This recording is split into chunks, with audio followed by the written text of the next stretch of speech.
Patanjali's Yoga Sutras.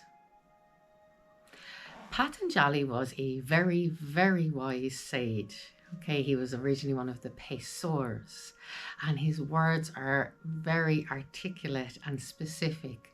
So anyway, he wrote what are dictated it was the Yoga Sutras, and maybe I can share with you some of the ancient tales as to how that came about. The mythology of India is very, very colourful, and there's lots of really interesting and great stories in it. But Vishnu had a cloak of 1,000 snakes up that came up over his head.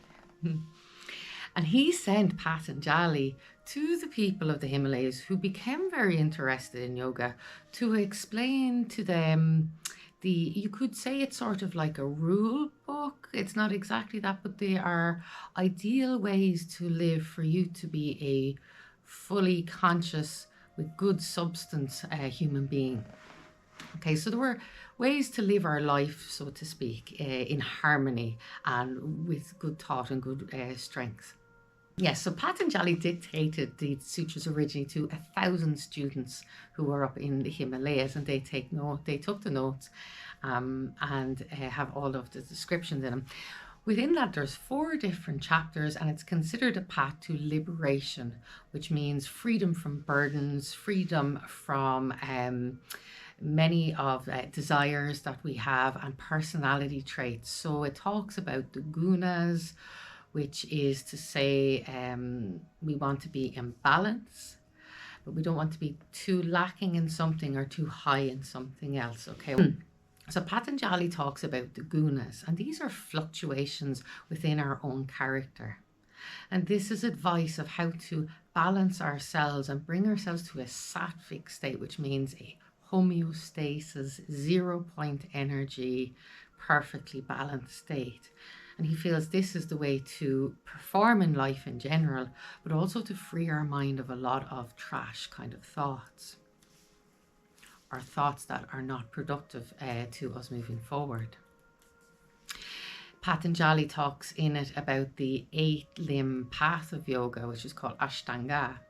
And these are 8 specific points of, again, how to bring yourself to a state of enlightenment or going beyond thought. But it just starts with basic things like your own cleanliness, and to have good hygiene for yourself, and to do good for others. And yeah, to meditate and have good concentration skills. So we clean the body, we can clean the mind, we clean the auric field, and we vibe at a very high frequency. And this is the path that Patanjali was laying out. And there's a wonderful guide for life, for dealing with things, because our viewpoint can change and we can come under pressure due to emotions and life situations. However, we always want our moral compass pointing us home.